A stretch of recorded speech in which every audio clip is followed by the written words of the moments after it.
Now, listen, we know that there is so much that is unedited in our world. There is so much that we cannot script, that we cannot, force to happen.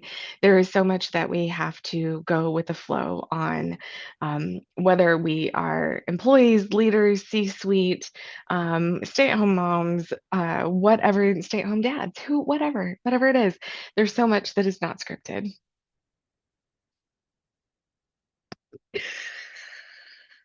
Just like the foster puppy.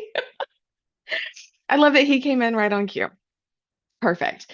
Now, what do we do when we have been taught for years and years and years that strong leadership means that we are always handling everything perfectly, that we're handling it well, that we don't make mistakes. Some of us were raised to be perfectionists. I definitely was. And we believe that strong leadership means we figure it out. We don't need to be needy, and that we are the ones who can carry it all. And unfortunately, that is just not the truth. So he's cute. He's a piranha. This is so not a professional video today, and we're totally going with it because, it's Friday and it is what it is. All right. And the truth of the matter is that if we look at the data and we look at the research, we find that the highest performing executives, like Milano here, are not the ones that are handling it on their own. They're not the ones that are doing it perfectly. They're not the ones that are figuring it all out, or living in a silo. When we hit a wall as a leader, we have a hard decision to make. We've got a team situation that needs to be handled, or just we don't know something. Um, it's not in our best interest to figure that out by ourselves. It is genuinely in our best interest to call on others to help, right? Um, and if you are in a leadership position, I would love for you to think about who it is that you call on. You know, who is it that you reach out to? Who is your support system? Professionally, personally, who is it that is your person, right? We don't want to bury our heads. We want to look outward. We want to find help. Who is it that we have on our team? I actually saw a Facebook post yesterday from someone that I know of, but I don't know her personally, and she posted about her lack of a support system. And I don't know what it was in regards to. It was one of those vague book postings, right? I have no context for the situation whatsoever.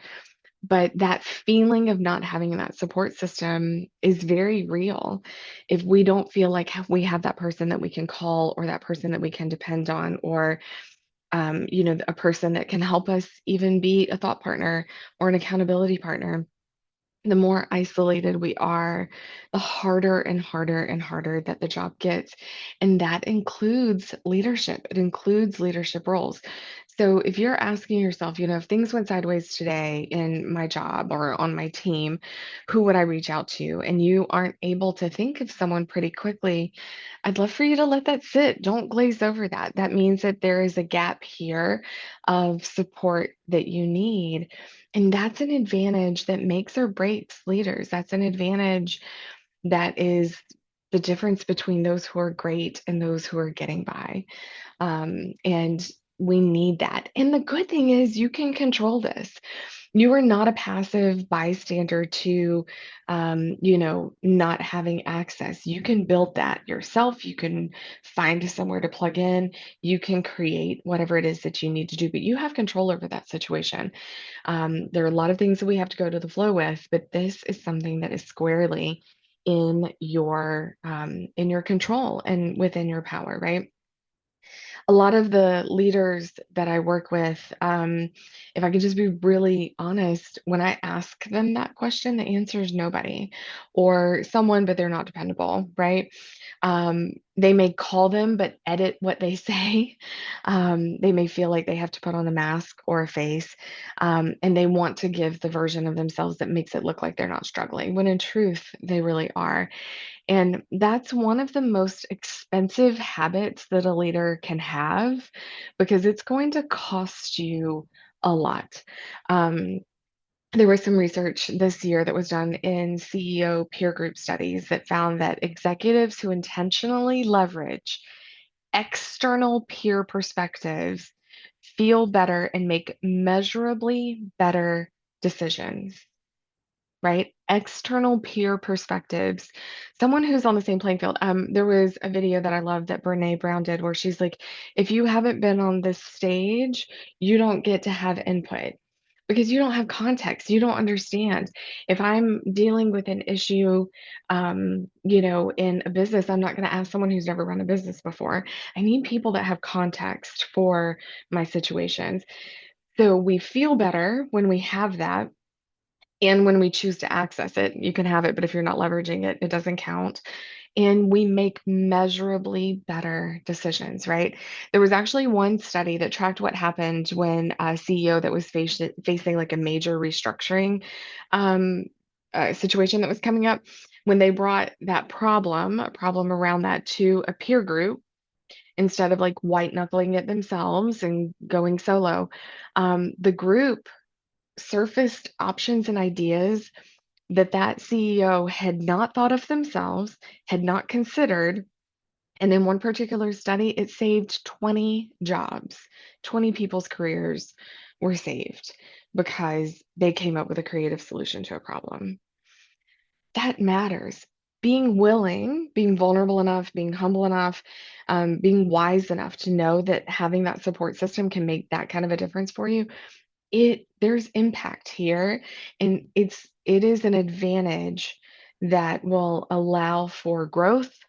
It will allow for creativity. It will allow for connection and trust building in our teams as well, right? It's not some kind of like a soft fluffy finding. Like this is real, this is tangible, this is people's livelihoods, right?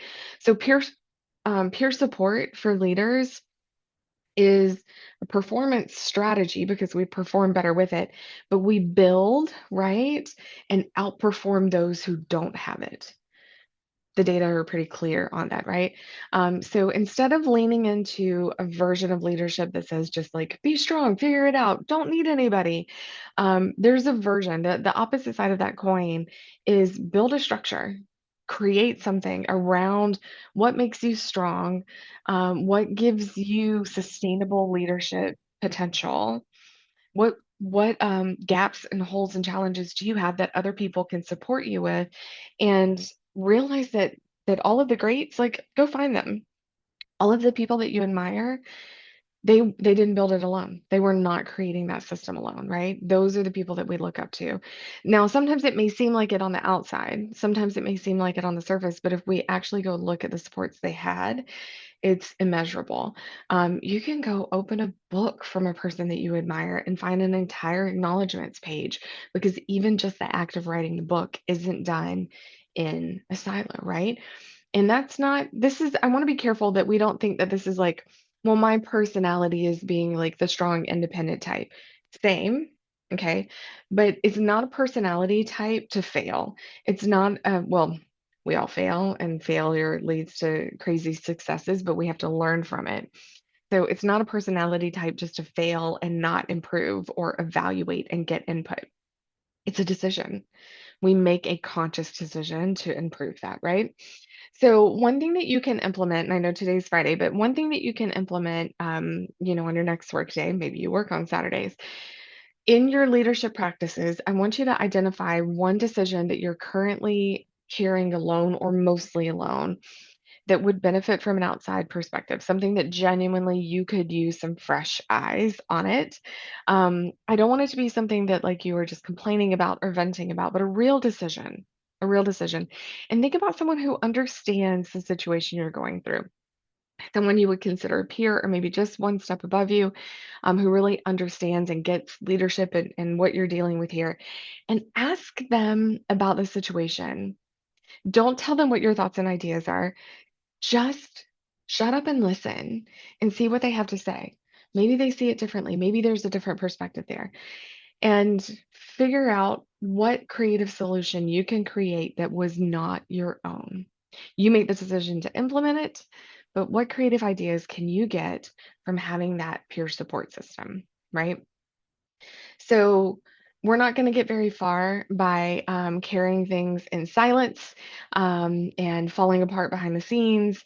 We all are falling apart behind the scenes. I don't care who you are. Don't pretend like you're not. We all are falling apart at some stages in our lives behind the scenes. We go up and down, right? That's real life. I have opened up round two of my Nest cohort group for women in leadership and women business owners. It is an application process. It is a small group. Two of the spots have already been taken.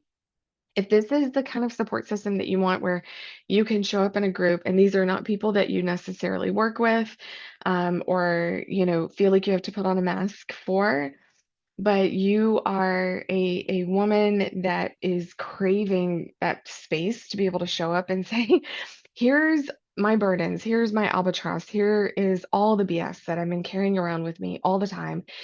And what you guys got? What solutions do you have? And then also being in a position where you know you will be contributing that for others. This is not a space just to receive. This is a space for reciprocity where we are going to give and take in the same way. Okay. Shoot me a message. On Facebook, DM, Instagram. My email is info@amycapello.com. Whatever, however, reach out to me. The website is amycapello.com/nest. If you want to learn more about it and go fill out the application, you can find the link there. I am so excited to be opening this up. Round one was fabulous and so fabulous that almost every single one of those women are joining for a second round.